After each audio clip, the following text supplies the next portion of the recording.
La parole est à Jérôme Coumet pour le groupe Paris en commun, monsieur le maire du 13e arrondissement. Merci Madame la maire, chers collègues. Je veux intervenir ici avec une certaine gravité au-delà de cette dérive technocratique. Un choc d'offres pour répondre à la crise du logement et déverrouiller le secteur, c'est en ces termes que le Premier ministre a évoqué la problématique du logement le 30 janvier dernier lors de sa déclaration de politique générale. Et pourtant, on pourrait plus parler de désengagement, d'échec de la politique du logement. Ce seraient des termes plus idoines si je souhaitais évoquer la nouvelle réforme que nous allons devoir appliquer. Une réforme dépouillée de son essence et de son sens.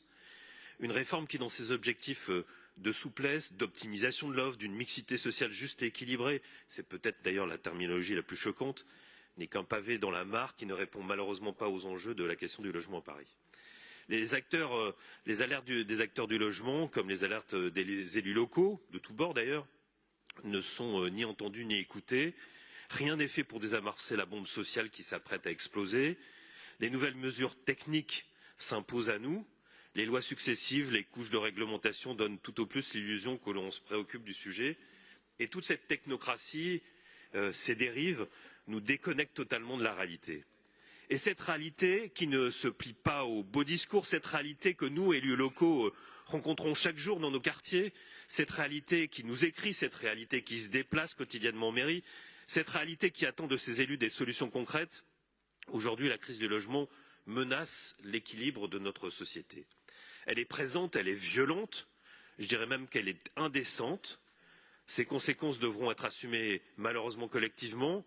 Chaque jour, nous faisons face à la détresse de vraies personnes, pas à des numéros de dossier, pas à du stock, pas à du flux, mais à de l'humain. L'essentiel est oublié dans cette déshumanisation administrative. Habiter, ce n'est pas juste s'abriter.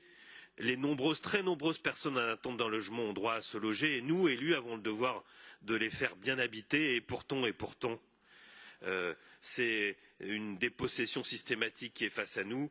Bien habiter, c'est bien faire vivre un territoire dans lequel aucun public n'est exclu de l'accès au logement, parce que l'enjeu de mixité sociale est un enjeu de justice sociale, et dans le 13e, on veut construire cette mixité heureuse. Et plus ça va, je ne crois plus pouvoir conjuguer au présent, en tout cas au futur, cette mixité heureuse. Il n'est pas acceptable que dans notre arrondissement, un arrondissement qui compte plus de 34 000 logements sociaux, la municipalité soit totalement démunie pour répondre aux besoins de ceux qui font le 13e. Et ceux qui font le 13e, ce sont aussi les demandeurs qui ne cochent aucune case, les pas assez riches et les pas assez pauvres. Pas assez riches, pas assez pauvres. Nous voulons loger nos infirmiers, nos policières, nos caissiers. Nous voulons loger nos agents. Je m'y étais engagé à faire vivre le service public municipal en leur attribuant des logements. J'ai la ferme volonté de tenir cet engagement, mais en aurais-je les moyens? Non, bien évidemment. Je n'accepte pas que les équilibres de nos quartiers que nous efforçons de préserver au quotidien soient mis à mal, que mon arrondissement se fragmente, que les inégalités s'aggravent.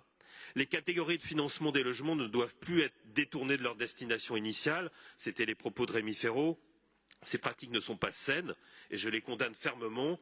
Je ne serai pas plus long, mais vous l'aurez compris, chers collègues, je ne pourrai pas voter cette délibération. Je m'abstiendrai, même si la loi s'impose à nous, dont acte. Sans vote, c'est la préfecture qui reprendrait l'ensemble des attributions. Mais pour ma part, je souhaite tirer la sonnette d'alarme. Je lance un cri du cœur. Prenons la mesure des enjeux, restons cohérents avec nos engagements et ne nous résignons jamais face à ce qui apparaît aujourd'hui comme inextricable. J'aime mon arrondissement, j'aime Paris, notamment ses quartiers populaires, j'aime les gens qui y vivent et j'ai une volonté ferme et tenace de préserver notre mixité heureuse. Je vous remercie. Merci beaucoup, monsieur le maire.